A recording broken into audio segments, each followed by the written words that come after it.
ကိုရီးယားကားတွေကြည့်ရင်တမက်အိမ်အလဲလာရင်ချက်ကြွေတဲ့ကြက်ပောင်ကြီးကိုစားကြတာလို့ဒီလိုမျိုးကြက်ပေါင်းခောက်ဆွဲမှုန့်မွေးလေးချက်စားဖြစ်ပါတယ်။ဒါလေးချက်စားဖို့အတွက် pressure cooker မရှိဘဲနဲ့ချက်လို့ရရင်နော်။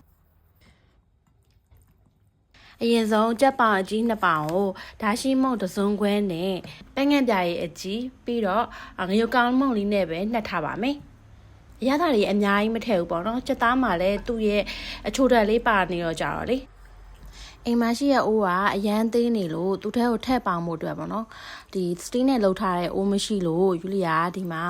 ချိတ်ဆက်ထည့်ပြီးတော့ပေါ့နော်ပေါင်းထားပါတယ်ဒါလေးကတော့လွန်လင်းကြမ်းစားနေလဲရပေါ့နော်ဘာထည့်မလဲဆိုရင်ကြက်သွန်မျိုးအပြင်ခွန်လေးပဲခွာထားတဲ့ကြက်သွန်မျိုးကိုဥလိုက်ပဲထည့်ပါမယ်နော်ပြီးတော့ကြတော့ဂျင်းပပလေးလီထားလေးလည်းထည့်ပါပဲပေါင်းတဲ့ခါမှာ pressure cooker နဲ့မဟုတ်တော့ကြတော့မီးအေးနဲ့အကြာကြီးပေါင်းပါတယ်ပေါ့နော်ယူလီယာကတော့အချိန်သိမ့်မရလို့တနားရီခွဲပဲပေါင်းထားပါတယ်ပုံမှန်ကြက်ပေါင်းလို့ရင်ဒီကြက်သားတွေကအရည်ကိုပဲဒီပေါင်းခန့်တဲ့နည်းနဲ့စစ်ထုတ်ပြီးတော့လုပ်ကြရပေါ့နော်ယူလီယာကတော့ခောက်ဆွဲနဲ့စားခြင်းလို့ကြက်ပေါင်းကြီးများများရအောင်လို့အရည်လေးထည့်ပြီးတော့ပေါင်းထားပါတယ်အရွက်ကလေးလေးစားခြင်းလို့ယူနီပူပူထဲမှာစားလေးထည့်ပြီးတော့ကြတော့အရွက်ကလေးပြုတ်ပါမယ်နော်ပြီးရင်တော့ထက်စားမယ်ခောက်ဆွဲလေးပြုတ်ပါမယ်မီးအေးနဲ့အကြာကြီးပေါင်းထားတဲ့ကြက်ပောင်လေးကအရန်ကိုနူးပြီးစားခြင်းစပွဲဖြစ်နေပါပြီ